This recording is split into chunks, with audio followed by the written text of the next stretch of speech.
ذاتی مفاد کے لیے نہیں ہے، یہ قوم کی جنگ ہے، یہ آپ کی میری جو میری عمر کے لوگ ہیں ان کے بچوں کی جنگ ہے. تو اس کے اندر آپ کا حصہ لینا اور ہر طریقے سے ہر شخص جو ہے اس کو ایک ہی طریقہ کار نہیں ہے اس کو اس تحریک کے اندر شامل ہونے کا، اس آزادی کی جنگ کے اندر حصہ لینے کا. اگر آپ شعبے کے اندر مہارت رکھتے ہیں تو یہ جنگ تو جیسے میں نے کہا یہ تو پاکستان کی قوم نے جیتنی ہے، پاکستان کی عوام نے جیتنی ہے، تو لکھ دیا جا چکا ہے، اس کی تو فکر نہیں ہونی چاہیے. لیکن آگے پھر پاکستان کو واپس پیروں پہ بھی تو کھڑا کرنا ہے نا، واپس جو اس وقت زخمی قوم ہے اس کے زخم بھی تو بھر رہے ہیں نا. تو ہر شعبے کے اندر بشمول ہیلتھ کیئر کے شعبے کے ہمیں ضرورت ہے کہ پاکستان کے وہ لوگ جو دل میں رکھتے ہیں، پاکستان کی لگن رکھتے ہیں، پاکستان کے لیے کی بہتری دیکھنا چاہتے ہیں، جنہوں نے اپنا مستقبل پاکستان کو بنایا ہوا ہے، وہ سب مل کر اس کاوش کے اندر حصہ لیں. آخری حصہ جس کی میں بات کروں گا وہ ہے اس وقت معیشت کی صورتحال. اس وقت آئی ایم ایف کا مشن یہاں پر آیا ہوا ہے اور آئی ایم ایف کے ساتھ حکومت کے مذاکرات چل رہے ہیں، اور جیسے اس حکومت کی باقی تمام چیزیں ہوتی ہیں، جھوٹ کے پاؤں نہیں ہوتے، تو اسی طریقے سے یہ پورا آئی ایم ایف کا جو معاملہ ہے اس کے اوپر ایک عجیب و غریب آج کل ہم ٹیلی ویژن کے اوپر کہانیاں سنتے ہیں. ذرا سا واپس یاد دلا دیں کہ پاکستان جو ہے جس وقت حکومت عمران خان کی ختم ہوئی، جس وقت بیرونی مداخلت کی بنیاد کے اوپر ایک رجیم چینج آپریشن کیا گیا اور اس رجیم چینج آپریشن کے لیے عدم اعتماد کا ووٹ لایا گیا، تو اس وقت 7th review I am F کا چل رہا تھا. اس کے بعد اس کے حتمی سٹیجز کے اندر تھا جس کے اندر بات چیت جاری تھی. عمران خان کا یہ کی خواہش تھی کہ پاکستان کے عوام کو عالمی منڈی کے اندر تیل کی قیمتیں بہت زیادہ بڑھ گئی تھیں، اس کے اثر سے بچایا جا سکے جب تک کہ وہ قیمتیں واپس نیچے نہیں آ جاتی. اور تمام ایکسپرٹس یہ کہہ رہے تھے، ماہرین کہہ رہے تھے کہ چند ماہ کے اندر قیمتیں نیچے آ جائیں گی، اور جیسا کہ ہوا، جو تیل $120 پہ پہنچا ہوا تھا وہ $80 تک واپس آیا. اس وقت $40 اس کے اندر کمی ہو چکی ہے. تو انہوں نے کہا کہ اس عرصے کے اندر اپنی عوام پر بوجھ ڈالنے کے بجائے ہم اور کچھ اخراجات میں کمی کرتے ہیں اور اس پیسے سے سبسڈی دیتے ہیں. یہ واحد چیز تھی جس کے اوپر آئی ایم ایف کے ساتھ بات چیت چل رہی تھی. ان کی حکومت آئی، حکومت آنے کے بعد ایک دن یہ کہتے تھے کہ ہم جو کرنے جا رہے ہیں ہم کیا کریں، ہمارے تو ہاتھ بندھے میں، یہ عمران خان کا معاہدہ تھا. پھر اگلے دن وہ کہتے تھے انہوں نے آئی ایم ایف کے معاہدے جو ہے اس کی خلاف ورزی کی، اس لیے آئی ایم ایف کے ساتھ معاہدہ نہیں تھا. پہلے تو یہ کچھ 6 ہفتے 8 ہفتے یہی تماشا چلتا رہا، روز ان کا بیان بدلتا رہا. آخر کار ستمبر کے مہینے میں آ کر ان کا معاہدہ آئی ایم ایف کے ساتھ ہو گیا، اور ستمبر کے مہینے کا مطلب کہ عمران خان کی حکومت ختم ہوئے 5 ماہ گزر چکے تھے. تو ظاہر ہے یہ اس حکومت کا سائن کیا ہوا، ان کے دستخط شدہ معاہدہ ہوا. اس کے اوپر پہلے پیسے بھی ریلیز ہو گئے، پاکستان کو پیسے ملے. اس کے بعد کیونکہ اسحاق ڈار جو ہیں وہ چاہتے تھے، ان کی شدید خواہش تھی کہ مفتاح اسماعیل کو ان کی کرسی سے ہٹایا جائے، تو انہوں نے کہا کہ یہ تو تباہ ہو گئے اور برباد ہو گئے، مفتاح نے پاکستان کی معیشت کو تباہ برباد کر دیا اور یہ آئی ایم ایف کے سامنے لیٹ گیا اور میں بہت ببر شیر ہوں اور میں آ کے جو ہے نا وہ سب سنبھال لوں گا اور آئی ایم ایف کو میں دیکھ لوں گا. یہ ان کے الفاظ تھے، دیکھ لوں گا، میں اپنی زبان میں بات کروں گا. تو وہ آگے انہوں نے اپنی زبان میں جو بات کرنی شروع کی، وہ معاہدہ جو ہے وہ پھر رک گیا. اب زر مبادلہ کے ذخائر گرتے چلے جا رہے ہیں، مہنگائی پاکستان کی تاریخ کی بدترین مہنگائی سے ہم گزر رہے ہیں. ہزاروں کاروبار بند ہو چکے ہیں، لاکھوں لوگ بے روزگار ہو چکے ہیں. یہ آپس کی ان کی لڑائی ختم نہیں ہوتی، اور جب بالکل ہاتھ سے ان کے معاملات نکل گئے ہیں تو اب انہوں نے پھر کہنا شروع کر دیا کہ وہ عمران خان کا معاہدہ تھا. او بھائی، عمران خان کا معاہدہ تھا تو یہ آپ مذاکرات کر کس سے رہے ہیں؟ یہ آئی ایم ایف کی ٹیم یہاں پہ کیوں آئی ہوئی ہے؟ وہ یہاں پہ ان کو کسی نے بتایا تھا کہ اسلام آباد کا موسم بہت اچھا ہے، جو واقعی میں ہے بہت اچھا، لیکن میرے خیال میں اسلام آباد کا اچھا موسم انجوائے کرنے کے لیے نہیں آئے ہوئے.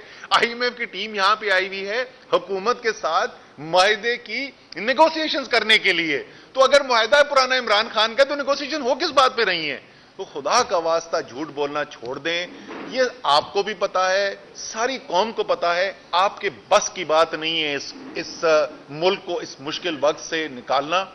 اس مشکل وقت میں ڈالا آپ نے ہے، اور جس نے ڈالا وہ مشکل وقت کے اندر، تو اس نے کیا مشکل وقت سے نکالنا ہے. تو اس لیے آپ اس سے اب تک جتنا عوام کے اوپر ظلم کر چکے ہیں اور اپنی سیاست تباہ و برباد کر چکے ہیں، خدا کا واسطہ اب یہ جو باتیں آپ نے ٹیلی ویژن پہ شروع کی ہیں، کھلم کھلا آئین توڑنے کی دھمکیاں جو آپ دے رہے ہیں کہ 90 دن کے اندر انتخابات نہیں کرائیں گے، اب اپنے آپ کو آرٹیکل 6 کی زد میں لا کر اپنے لیے اور مصیبتیں نہ کھڑی کریں۔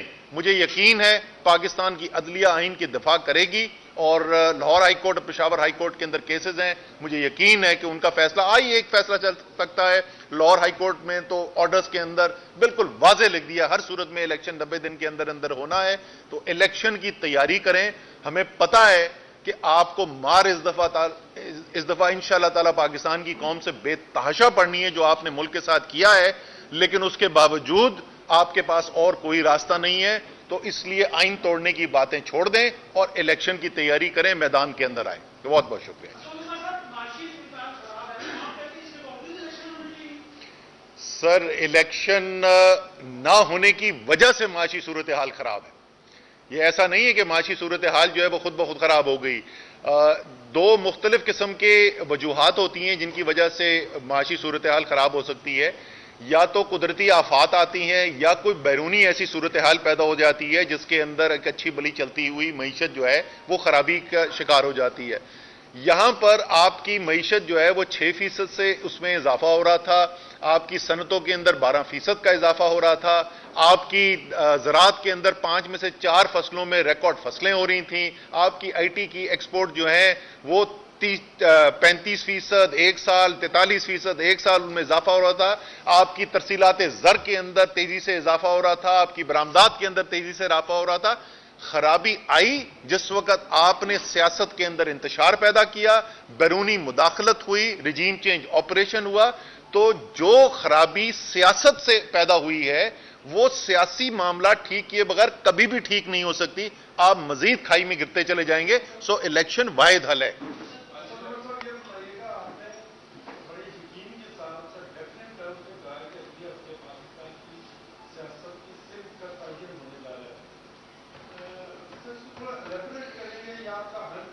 نہیں سر،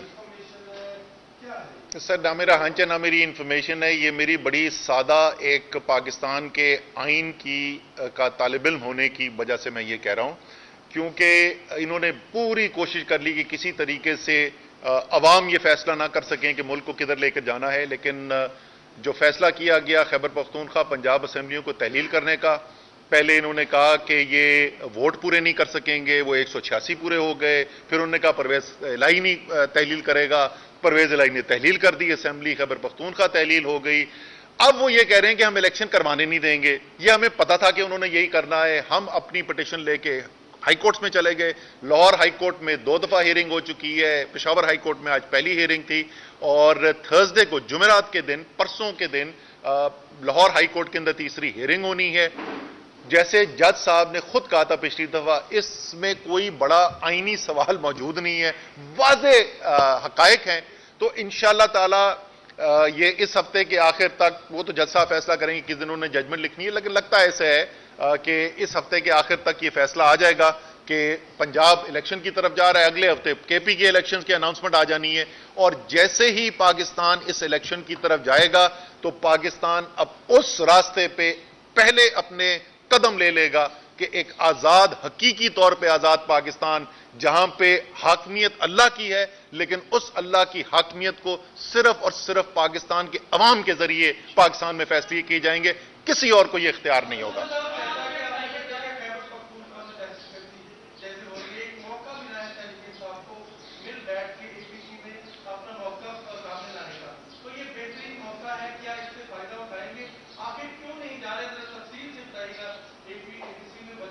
اچھا، پہلے تو ان سے بولیں امپورٹڈ گورنمنٹ سے کہ ایک فیصلہ کر لیں کہ ہم دہشت گرد ہیں یا نہیں ہیں۔ ہم ساری جو لیڈرشپ ہے تحریک انصاف کی، تمام تحریک انصاف کی لیڈرشپ کے اوپر آپ نے کاٹے میں دہشت گردی کے پرچے، اور آپ کہہ رہے ہیں دہشت گردوں کو انوائٹ کر رہے ہیں کہ آ کر، اور وہ بھی انویٹیشن کوئی کاغذ میں نہیں ہے، یہ سینٹرل آفس ہے، میں نے یہاں پورا آفس چیک کروا لیا بھائی، کہیں پہ کوئی آپ کو انویٹیشن نظر آیا؟ کہیں نہیں نظر آیا، یہ ٹی وی کے بیانات ہیں صرف۔ آپ کہہ رہے ہیں کہ دہشت گردوں کو بلا کے ہم یہ پتا کریں گے کہ دہشت گردی کیسے روکی جا سکتی ہے۔ میں آپ کو بتاتا ہوں دہشت گردی اس وقت پاکستان میں 2 لوگ کر رہے ہیں۔ ایک ہے وہ دہشت گرد جو اس وقت خاص طور پہ خیبر پختونخوا کے صوبے کے اندر دہشت گردی کے واقعات کے اندر ملوث ہیں، اور دوسرے دہشت گرد وہ ہیں جو آئین قانون کو توڑ کر اعظم سواتی پر ظلم کر رہے ہیں, شہباز گل کے اوپر ظلم کر رہے ہیں, فواد چودھری کے چہرے کے اوپر کپڑے ڈال کے ہتکڑیاں لگا کے کورٹ میں لے کے آ رہے ہیں, شیخ رشید کو غیر قانونی طور پر اٹھا رہے ہیں. تو جناب دہشت گردی اگر آپ نے ٹھیک کرنی ہے تو سب سے پہلے یہ دہشت گرد جو اس وقت حکومتی نظام چلا رہے ہیں, سب سے پہلے تو ان کو اس نظام پہ سے اتارے نا, پھر دوسرے جو دہشت گرد ہیں ان سے بھی مقابلہ کیا جائے گا. اور اس صرف یاد دلانے کے لیے کہ 3.5 سال عمران خان کے ہوتے ہوئے نہ کوئی ڈرون حملے ہو رہے تھے, نہ بڑی دہشت گردی کی وارداتیں ہو رہی تھیں, ملک کے اندر امن تھا اور ملک خوشحالی کی طرف جا رہا تھا. جی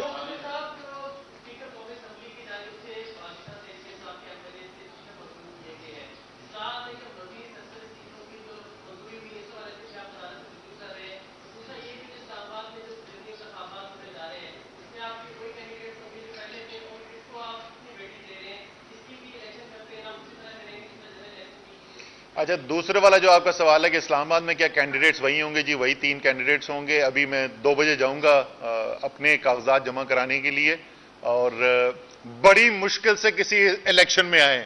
یہ تو ہر الیکشن سے بھاگے ہوئے. اسلام آباد کے لوکل گورنمنٹ کا الیکشن کا آرڈر ہائی کورٹ کا آرڈر ہوا, ووٹر وہاں پہ موجود, تحریک انصاف کا ورکر وہاں پہ موجود, میڈیا وہاں پر موجود, اور یہ ادھر سے بھاگ گئے تھے. تو اب آپ کے ذریعے میری ان سے درخواست صرف یہ ہے کہ یار ہڑنا نس جانا, ٹھیک ہے نا, اب آؤ میدان کے اندر, کم سے کم آ کے مقابلہ تو کرو نا. جہاں تک آپ کے پہلے سوال کا وہ ہے, اس وقت جو ہے جو ہمارے آخری 43 ایم این اے جو ڈی نوٹیفائی کیے گئے تھے ان کے استعفے واپس لے لیے گئے تھے. اور انہوں نے کیوں لیے تھے؟ کیونکہ سپریم کورٹ کے اندر ہماری ہیئرنگ گئی, سپریم کورٹ کے اندر کورٹ نے بھی ہم سے یہ کہا کہ جی آپ دوبارہ ریکنسیڈر کریں کہ آپ کو تو کورٹ کے اندر اسمبلی کے اندر ہونا چاہیے. اس کے بعد مشاورت ہوئی اور چیئرمین عمران خان نے یہ اعلان کیا کہ ہم اسمبلی میں لیڈر آف اپوزیشن کی پوزیشن واپس لینا چاہتے ہیں. اس فیصلے کی بنیاد کو اعلان کر دیا گیا. اس اعلان کو کرنے کے بعد یہ استعفے واپس لیے گئے تھے. اور وہ سپیکر جو کہہ رہا تھا کہ جب تک میں انفرادی طور پر مل نہ لوں لوگوں سے قانون کی لوازمات پورے نہیں ہوتے, اسی سپیکر نے بغیر کسی سے ملے ہوئے استعفے منظور کر دیے. تو میرے خیال میں قانونی طور پہ جو سپیکر صاحب نے کیا ہے, جو پہلے کیا تھا استعفے نامنظور کر کے, وہ بھی قانون کی خلاف ورزی تھی, اور جو اب کیا ہے وہ بھی قانون کی خلاف ورزی ہے, کیونکہ ان کا کوئی کام قانون کی بنیاد پہ ہوتا ہی نہیں. ان کے سارے فیصلے جو ہیں اپنی ذاتی سیاست کی بنیاد پہ ہوتے ہیں. ایک طرف پاکستان کے اوپر کچھ, ایک طرف پاکستان کے اوپر کچھ قوتیں, کچھ سیاسی جماعتیں, کچھ خود غرض ٹولہ قابض ہے جو اس وقت اپنی صرف سیاسی نہیں, اپنی صرف مالی اور اپنی چرائی ہوئی دولت کی جنگ نہیں لڑ رہا, بلکہ پاکستان کس قسم کا ہوگا اس کی جنگ لڑ رہا ہے. کہ کیا پاکستان اسی طریقے سے چلتا رہے گا کہ جہاں پر بند کمروں کے اندر طاقتور طبقے آپس میں بیٹھ کے ڈیلیں کر کے یہ فیصلہ کریں, اور اکثر غیر ملکی آشیرواد کے اندر کے ساتھ یہ فیصلہ کریں کہ پاکستان کو کس طرف لے کے جانا ہے, کس جنگ میں پاکستان نے شامل ہو جانا ہے, کس کی حکومت آنی ہے, کس کی رہنی ہے, کس کی نہیں رہنی. یا پاکستان جو ہے یہ 22 کروڑ کا پاکستان بنے گا, یا وہ پاکستان بنے گا جو قائد اعظم نے جس کا سوچا تھا, ایک جمہوری وطن, ایک آئین کی بنیاد کے اوپر کام کرنے والے پاکستان نے بننا ہے. اور اس وقت جو 22 کروڑ ہیں وہ تو فیصلہ کر بیٹھے, اس میں تو کسی کو کوئی شک نہیں ہونا چاہیے کہ 22 کروڑ پرانی تنخواہ پر نوکری کرنے کو تیار نہیں ہے. اور یہ فیصلہ ہو چکا ہے کہ اب جو ہم نے ملک کو چلانا ہے وہ آئین کی بنیاد پہ چلانا ہے, وہ جمہوریت کی بنیاد پہ چلانا ہے. اور یہی وہ خوف ہے جو نظر آ رہا ہے کہ قوم فیصلہ کر کے بیٹھ گئی ہے, یہی وہ خوف ہے جس کی وجہ سے آج کل آپ کو ایسے ایسے اقدامات نظر آ رہے ہوں گے جس سے پریشانی بھی آپ کو ہوتی ہوگی. کبھی فواد چودھری کو اٹھا لیا, کبھی شیخ رشید کو اٹھا لیا, کبھی پرویز الہی کے گھر پہ دھاوا بولا جا رہا ہے, چندانہ گلزار کے اوپر FIR کاٹی جا رہی ہیں. ایک ہیجان کی کیفیت نظر آتی ہے, اور اس کی وجہ یہ ہے کہ ان کو نظر آ رہا ہے کہ یہ جو پرانا نظام تھا اس کے دن اب ختم ہوتے چلے جا رہے ہیں. وہ ہم بچپن سے پڑھا کرتے تھے, دیواروں کے اوپر لکھتے تھے کہ گرتی ہوئی دیواروں کو ایک دھکا اور دو. وہ دھکا آ گیا, یہ دیوار گر رہی ہے, اب یہ جو مرضی کر لیں, جتنی مرضی کوشش کر لیں, یہ روک نہیں سکتے. کیونکہ جس وہ کہتے ہیں, انگریزی میں کہتے ہیں, idea whose time has come cannot be stopped. یہ وہ فیصلہ ہے جو قوم کر بیٹھی ہے, اس کو اب کوئی روک نہیں سکتا, چاہے کتنا اپنے آپ کو طاقتور سمجھتا ہو, وہ اس کو روک نہیں سکتا. جب ایک 22 کروڑ کی قوم, ایک غیرت مند دلیر قوم فیصلہ کر لے تو اس کے فیصلے کو روکا نہیں جا سکتا. وہاں پر پاکستان کھڑا ہے. ہر طبقے کو اس جدوجہد کے اندر شامل ہونے کی ضرورت ہے. یہ جنگ کسی سیاسی پارٹی کی نہیں ہے, کسی سیاسی لیڈر کی نہیں ہے, کسی مفاد کے لیے نہیں ہے. یہ قوم کی جنگ ہے. یہ آپ کی, میری, جو میری عمر کے لوگ ہیں ان کے بچوں کی جنگ ہے. تو اس کے اندر آپ کا حصہ لینا اور ہر طریقے سے ہر شخص جو ہے اس کو ایک ہی طریقہ کار نہیں ہے اس کو اس تحریک کے اندر شامل ہونے کا, اس آزادی کی جنگ کے اندر حصہ لینے کا. اگر آپ شعبے کے اندر مہارت رکھتے ہیں تو یہ جنگ تو جیسے میں نے کہا یہ تو پاکستان کی قوم نے جیتنی ہے, پاکستان کی عوام نے جیتنی ہے, تو لکھ دیا جا چکا ہے, اس کی تو فکر نہیں ہونی چاہیے. لیکن آگے پھر پاکستان کو واپس پیروں پہ بھی تو کھڑا کرنا ہے نا. واپس جو اس وقت زخمی قوم ہے اس کے زخم بھی تو بھر رہے ہیں نا. تو ہر شعبے کے اندر بشمول ہیلتھ کیئر کے شعبے کے ہمیں ضرورت ہے کہ پاکستان کے وہ لوگ جو دل میں رکھتے ہیں, پاکستان کی لگن رکھتے ہیں, پاکستان کے لیے کی بہتری دیکھنا چاہتے ہیں, جنہوں نے اپنا مستقبل پاکستان کو بنایا ہوا ہے, وہ سب مل کر اس کاوش کے اندر حصہ لیں. آخری حصہ جس کی میں بات کروں گا وہ ہے اس وقت معیشت کی صورتحال. اس وقت IMF کا مشن یہاں پر آیا ہوا ہے اور IMF کے ساتھ حکومت کے مذاکرات چل رہے ہیں. اور جیسے اس حکومت کی باقی تمام چیزیں ہوتی ہیں, جھوٹ کے پاؤں نہیں ہوتے, تو اسی طریقے سے یہ پورا IMF کا جو معاملہ ہے اس کے اوپر ایک عجیب و غریب آج کل ہم ٹیلی ویژن کے اوپر کہانیاں سنتے ہیں. ذرا سا واپس یاد دلا دیں کہ پاکستان جو ہے جس وقت حکومت عمران خان کی ختم ہوئی, جس وقت بیرونی مداخلت کی بنیاد کے اوپر ایک رجیم چینج آپریشن کیا گیا اور اس رجیم چینج آپریشن کے لیے عدم اعتماد کا ووٹ لایا گیا, تو اس وقت 7th ریویو IMF کا چل رہا تھا. اس کے بعد اس کے حتمی سٹیجز کے اندر تھا جس کے اندر بات چیت جاری تھی. عمران خان کا یہ کی خواہش تھی کہ پاکستان کے عوام کو عالمی منڈی کے اندر تیل کی قیمتیں بہت زیادہ بڑھ گئی تھیں, اس کے اثر سے بچایا جا سکے جب تک کہ وہ قیمتیں واپس نیچے نہیں آ جاتی. اور تمام ایکسپرٹس یہ کہہ رہے تھے, ماہرین کہہ رہے تھے کہ چند ماہ کے اندر قیمتیں نیچے آ جائیں گی, اور جیسا کہ ہوا, جو تیل $120 پہ پہنچا ہوا تھا وہ $80 تک واپس آیا. اس وقت $40 اس کے اندر کمی ہو چکی ہے. تو انہوں نے کہا کہ اس عرصے کے اندر اپنی عوام پر بوجھ ڈالنے کے بجائے ہم اور کچھ اخراجات میں کمی کرتے ہیں اور اس پیسے سے سبسڈی دیتے ہیں. یہ واحد چیز تھی جس کے اوپر IMF کے ساتھ بات چیت چل رہی تھی. ان کی حکومت آئی. حکومت آنے کے بعد ایک دن یہ کہتے تھے کہ ہم جو کرنے جا رہے ہیں ہم کیا کریں, ہمارے تو ہاتھ بندھے میں, یہ عمران خان کا معاہدہ تھا. پھر اگلے دن وہ کہتے تھے انہوں نے IMF کے معاہدے جو ہے اس کی خلاف ورزی کی, اس لیے IMF کے ساتھ معاہدہ نہیں تھا. پہلے تو یہ کچھ 6 ہفتے 8 ہفتے یہی تماشا چلتا رہا, روز ان کا بیان بدلتا رہا. آخر کار ستمبر کے مہینے میں آ کر ان کا معاہدہ IMF کے ساتھ ہو گیا. اور ستمبر کے مہینے کا مطلب کہ عمران خان کی حکومت ختم ہوئے 5 ماہ گزر چکے تھے. تو ظاہر ہے یہ اس حکومت کا سائن کیا ہوا, ان کے دستخط شدہ معاہدہ ہوا. اس کے اوپر پہلے پیسے بھی ریلیز ہو گئے, پاکستان کو پیسے ملے. اس کے بعد کیونکہ اسحاق ڈار جو ہیں وہ چاہتے تھے, ان کی شدید خواہش تھی کہ مفتاح اسماعیل کو ان کی کرسی سے ہٹایا جائے, تو انہوں نے کہا کہ یہ تو تباہ ہو گئے اور برباد ہو گئے. مفتاح نے پاکستان کی معیشت کو تباہ برباد کر دیا اور یہ IMF کے سامنے لیٹ گیا, اور میں بہت ببر شیر ہوں اور میں آ کے جو ہے نا وہ سب سنبھال لوں گا اور IMF کو میں دیکھ لوں گا. یہ ان کے الفاظ تھے, دیکھ لوں گا, میں اپنی زبان میں بات کروں گا. تو وہ آگے انہوں نے اپنی زبان میں جو بات کرنی شروع کی, وہ معاہدہ جو ہے وہ پھر رک گیا. اب زر مبادلہ کے ذخائر گرتے چلے جا رہے ہیں. مہنگائی پاکستان کی تاریخ کی بدترین مہنگائی سے ہم گزر رہے ہیں. ہزاروں کاروبار بند ہو چکے ہیں, لاکھوں لوگ بے روزگار ہو چکے ہیں. یہ آپس کی ان کی لڑائی ختم نہیں ہوتی, اور جب بالکل ہاتھ سے ان کے معاملات نکل گئے ہیں تو اب انہوں نے پھر کہنا شروع کر دیا کہ وہ عمران خان کا معاہدہ تھا. او بھائی, عمران خان کا معاہدہ تھا تو یہ آپ مذاکرات کر کس سے رہے ہیں؟ یہ IMF کی ٹیم یہاں پہ کیوں آئی ہوئی ہے؟ وہ یہاں پہ ان کو کسی نے بتایا تھا کہ اسلام آباد کا موسم بہت اچھا ہے, جو واقعی میں ہے بہت اچھا, لیکن میرے خیال میں اسلام آباد کا اچھا موسم انجوائے کرنے کے لیے نہیں آئے ہوئے. IMF کی ٹیم یہاں پہ آئی ہوئی ہے حکومت کے ساتھ معاہدے کی نیگوسیشنز کرنے کے لیے. تو اگر معاہدہ پرانا عمران خان کا تو نیگوسیشن ہو کس بات پہ رہی ہیں؟ تو خدا کا واسطہ جھوٹ بولنا چھوڑ دیں. یہ آپ کو بھی پتا ہے, ساری قوم کو پتا ہے, آپ کے بس کی بات نہیں ہے اس ملک کو اس مشکل وقت سے نکالنا. اس مشکل وقت میں ڈالا آپ نے ہے, اور جس نے ڈالا وہ مشکل وقت کے اندر, تو اس نے کیا مشکل وقت سے نکالنا ہے. تو اس لیے آپ اس سے اب تک جتنا عوام کے اوپر ظلم کر چکے ہیں اور اپنی سیاست تباہ و برباد کر چکے ہیں, خدا کا واسطہ اب یہ جو باتیں آپ نے ٹیلی ویژن پہ شروع کی ہیں, کھلم کھلا آئین توڑنے کی دھمکیاں جو آپ دے رہے ہیں کہ 90 دن کے اندر انتخابات نہیں کرائیں گے, اب اپنے آپ کو آرٹیکل 6 کی زد میں لا کر اپنے لیے اور مصیبتیں نہ کھڑی کریں. مجھے یقین ہے پاکستان کی عدلیہ آئین کی دفاع کرے گی, اور لاہور ہائی کورٹ اور پشاور ہائی کورٹ کے اندر کیسز ہیں, مجھے یقین ہے کہ ان کا فیصلہ ایک فیصلہ چل سکتا ہے.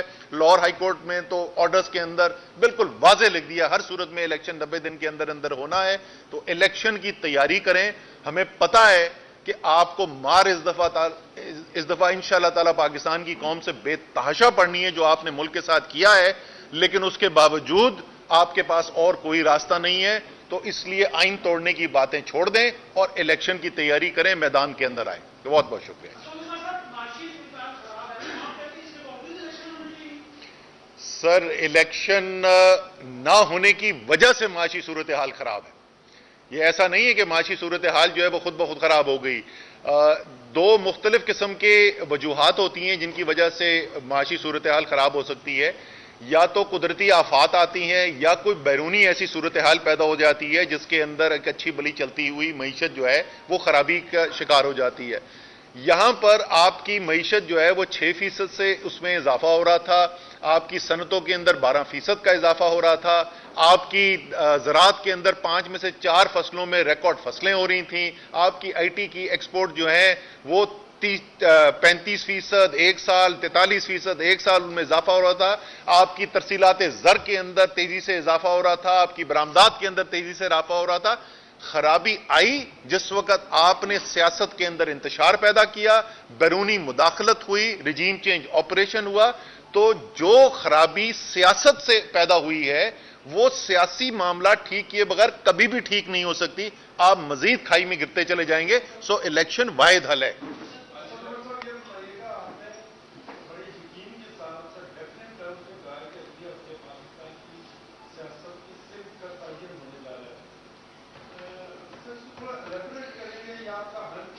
نہیں سر, نہ میرا ہنچ ہے نہ میری انفارمیشن ہے. یہ میری بڑی سادہ ایک پاکستان کے آئین کا طالب علم ہونے کی وجہ سے میں یہ کہہ رہا ہوں, کیونکہ انہوں نے پوری کوشش کر لی کہ کسی طریقے سے عوام یہ فیصلہ نہ کر سکیں کہ ملک کو کدھر لے کر جانا ہے. لیکن جو فیصلہ کیا گیا خیبر پختونخوا پنجاب اسمبلیوں کو تحلیل کرنے کا, پہلے انہوں نے کہا کہ یہ ووٹ پورے نہیں کر سکیں گے, وہ 186 پورے ہو گئے. پھر انہوں نے کہا پرویز الہی نہیں تحلیل کرے گا, پرویز الہی نے تحلیل کر دی, اسمبلی خیبر پختونخوا تحلیل ہو گئی. اب وہ یہ کہہ رہے ہیں کہ ہم الیکشن کروانے نہیں دیں گے. یہ ہمیں پتا تھا کہ انہوں نے یہی کرنا ہے. ہم اپنی پٹیشن لے کے ہائی کورٹس میں چلے گئے. لاہور ہائی کورٹ میں 2 دفعہ ہیئرنگ ہو چکی ہے, پشاور ہائی کورٹ میں آج پہلی ہیئرنگ تھی, اور تھرسڈے کو جمعرات کے دن, پرسوں کے دن لاہور ہائی کورٹ کے اندر تیسری ہیئرنگ ہونی ہے. جیسے جج صاحب نے خود کہا تھا پچھلی دفعہ, اس میں کوئی بڑا آئینی سوال موجود نہیں ہے, واضح حقائق ہیں. تو انشاءاللہ تعالی یہ اس ہفتے کے آخر تک, وہ تو جج صاحب فیصلہ کریں گے کس دن انہوں نے ججمنٹ لکھنی ہے, لیکن لگتا ایسے ہے کہ اس ہفتے کے آخر تک یہ فیصلہ آ جائے گا کہ پنجاب الیکشن کی طرف جا رہا ہے. اگلے ہفتے کے پی کے الیکشن کی اناؤنسمنٹ آ جانی ہے, اور جیسے ہی پاکستان اس الیکشن کی طرف جائے گا تو پاکستان اب اس راستے پہ پہلے اپنے قدم لے لے گا کہ ایک آزاد, حقیقی طور پہ آزاد پاکستان, جہاں پہ حاکمیت اللہ کی ہے, لیکن اس اللہ کی حاکمیت کو صرف اور صرف پاکستان کے عوام کے ذریعے پاکستان میں فیصلے کیے جائیں گے, کسی اور کو یہ اختیار نہیں ہوگا.